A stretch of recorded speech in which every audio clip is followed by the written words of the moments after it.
नमस्कार दोस्तों, आप सभी का बहुत बहुत स्वागत है हमारे YouTube channel business education point पर।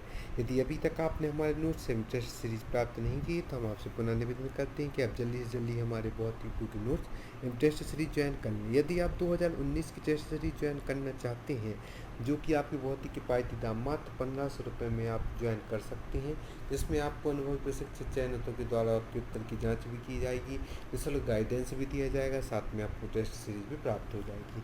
तो आप हमारे नोट्स भी प्राप्त कर सकते हैं। डिस्क्रिप्शन बॉक्स में जाकर इंस्टामोजो की लिंक से आप प्राप्त कर सकते हैं।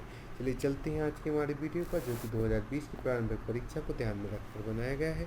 अन्य कंपटीशन एग्जाम के लिए भी इसके प्रश्न बहुत ही उपयोगी हैं। भारतीय संविधान के अनुसार संपत्ति का अधिकार कौन सा है? मौलिक अधिकार, प्राकृतिक अधिकार, विधिक अधिकार, नैतिक अधिकार। इसका राइट आंसर है सी, विधिक अधिकार। भारतीय संविधान के अनुसार संपत्ति का अधिकार विधिक अधिकार के अंतर्गत आता है। संपत्ति के अधिकार को मौलिक अधिकारों की सूची से किसके शासनकाल के दौरान हटाया गया था? इससे तात्पर्य है कि संपत्ति के अधिकार को पहले मौलिक अधिकारों की सूची में रखा गया था। अब उत्तर के द्वारा जानते हैं कि किसके शासनकाल के दौरान इसे हटाया गया था। इंदिरा गांधी सरकार, मोरारजी देसाई सरकार, नरसिम्हा राव सरकार, वाजपेयी सरकार।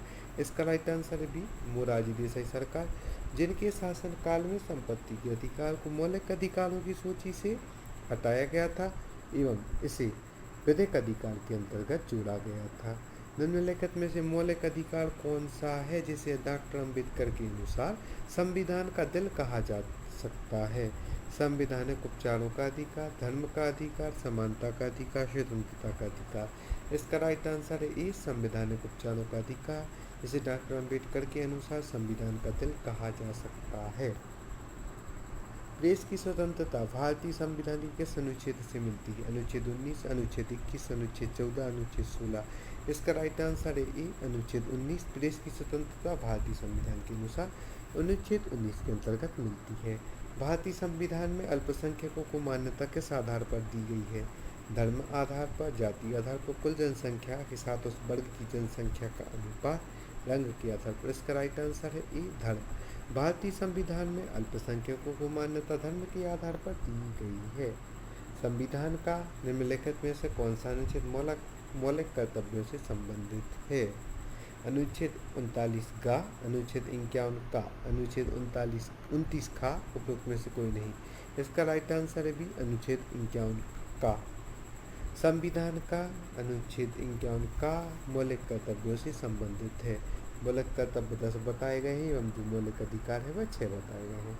मौलिक अधिकार किसके द्वारा निलंबित किए जा सकते हैं? राज्यपाल द्वारा, राष्ट्रपति द्वारा, विधि मंत्री द्वारा, प्रधानमंत्री द्वारा।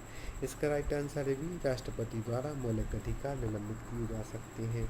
मौलिक अधिकारों पर यथोचित प्रतिबंध कौन लगा सकता है? मंत्रिपरिषद, संसद, जनता, मंत्रिमंडल। इसका राइट आंसर है बी, संसद, जो कि मौलिक अधिकारों पर यथोचित प्रतिबंध लगा सकती है। नागरिकों और विदेशियों द्वारा कौन सा अधिकार प्राप्त है?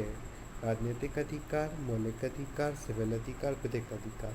इसका राइट आंसर है डी, विधिक अधिकार, जो कि नागरिकों और विदेशियों दोनों को अधिकार प्राप्त है, तो वह है विधिक अधिकार। निम्न में से कौन सा मूल अधिकार केवल भारत के नागरिकों के लिए है? जीवन और स्वतंत्रता का अधिकार, धर्म की स्वतंत्रता का अधिकार, समानता का अधिकार, अभिव्यक्ति का अधिकार। इसका राइट आंसर है डी, अभिव्यक्ति का अधिकार। निम्न में से मूल अधिकार केवल जो अभिव्यक्ति का अधिकार है भारत के नागरिकों को ही प्राप्त है। कतिपय मौलिक अधिकार किसे नहीं दिए जाते हैं? दिवालिया व्यक्तित्व को, विदेशियों को, असाध्य रोगों से ग्रस्त व्यक्तियों को, राजनीतिक विरोधियों को। इसका राइट आंसर है बी, विदेशियों को मौलिक अधिकार नहीं दिए जाते हैं। दोस्तों, यदि अब तक आपने हमारे चैनल को फॉलो नहीं किया है या हमारे वीडियो को लाइक नहीं किया तो हमसे पुनः निवेदन करते हैं कि आप जल्दी हमारी वीडियो को लाइक, शेयर और सब्सक्राइब कर दें। और आप हमें यूट्यूब, टेलीग्राम एवं फेसबुक पर ही फॉलो कर सकते हैं। और डिस्क्रिप्शन बॉक्स में जाकर इंस्टामोजो की लिंक से आप हमारे नोट्स एंड टेस्ट सीरीज भी ज्वाइन कर सकते हैं, जिसमें आप घर बैठे बैठे तैयारी कर सकते हैं। तो चलते हैं आज की वीडियो पर। निम्न में से कौन सा एक राजनीतिक अधिकार है? कार्य का अधिकार, शिक्षा का अधिकार, अभिव्यक्ति की स्वतंत्रता का अधिकार, मतदान का अधिकार। इसका राइट आंसर है डी, मतदान का अधिकार, जो कि एक राजनीतिक अधिकार है। पलायन वेग का मान कितना होता है? 10.8 किलोमीटर पर सेकेंड, 21.5 किलोमीटर पर सेकेंड, 11.2 किलोमीटर पर सेकेंड, 14.8 किलोमीटर पर सेकेंड। इसका राइट आंसर है सी 11.2 किलोमीटर पर सेकेंड, जो कि पलायन वेग का मान होता है। निम्नलिखित में से कौन अदिश राशि नहीं है? द्रव्यमान, घनत्व, त्वरण, विद्युत धारा। इसका राइट आंसर है त्वरण, जो कि एक अदिश राशि नहीं है। और अपितु जो तीन दी गई हैं, द्रव्यमान, घनत्व, विद्युत धारा, यह अदिश राशि होती हैं, परंतु त्वरण एक अदिश राशि नहीं है।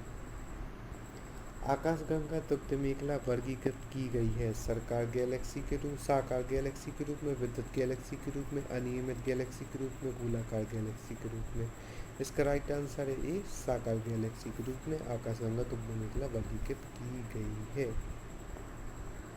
डीएनए फिंगरप्रिंटिंग केंद्र कहाँ पर स्थित है? दिल्ली, कोलकाता, हैदराबाद, मुंबई। इसका राइट आंसर है सी, हैदराबाद। डीएनए फिंगरप्रिंटिंग केंद्र हैदराबाद में स्थित है। एप्पल क्या है? एक फल, एक इलेक्ट्रॉनिक विनिर्माण कंपनी, कंप्यूटर नेटवर्क, कंप्यूटर भाषा। इसका राइट आंसर है बी, एक इलेक्ट्रॉनिक विनिर्माण कंपनी एप्पल है। कार्नोवा मोम किससे प्राप्त होता है? उच्च हाइड्रोकार्बन, स्पर्म हेल, ताड़ के पेड़, मधुमक्खी। इसका राइट आंसर है सी, ताड़ के पेड़ से कार्नोवा मोम हमें प्राप्त होता है। सीमेंट में निम्नलिखित में से किस पदार्थ की अत्यधिक उपस्थिति के कारण वह शीघ्र जमता है? चूना, एल्यूमिना, सिलिका, मैग्नीशियम। इसका राइट आंसर है बी, एल्यूमिना। सीमेंट में एल्यूमिना पदार्थ की अत्यधिक उपस्थिति के कारण वह शीघ्रता से जमता है।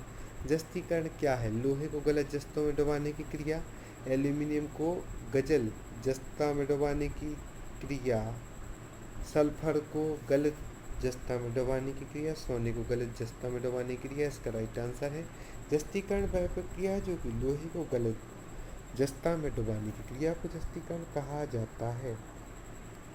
नाथुला दर्रा किस राज्य में स्थित है? जम्मू कश्मीर, सिक्किम, हिमाचल प्रदेश, उत्तराखंड। इसका राइट आंसर है बी, सिक्किम। नाथुला दर्रा जो कि सिक्किम राज्य में स्थित है। निम्नलिखित में से किसी फूल खिलाने वाला हार्मोन कहा जाता है? किसी फूल खिलाने वाला हार्मोन कहा जाता है? Gibberellins, cytokinin, auxin, florigen. इसका राइट आंसर है बी, साइटोकाइनिन। इसे फूल खिलाने वाला हार्मोन कहा जाता है। निम्नलिखित में से कौन आर्थोपेडा संघ से संबंधित है? जोंक, केंचुआ, केकड़ा, समुद्री शैवाल। इसका राइट आंसर है सी, केकड़ा, जिसे आर्थोपेडा संघ से संबंधित है। निम्नलिखित में से कौन सा पर्वत फ्रांस तथा स्पेन की मध्य सीमा बनाता है? जूरा पर्वत, पिरेनीज पर्वत, वासेज पर्वत, आल्प्स पर्वत। इसका राइट आंसर है पिरेनीज पर्वत, जो कि फ्रांस व स्पेन की मध्य सीमा बनाता है।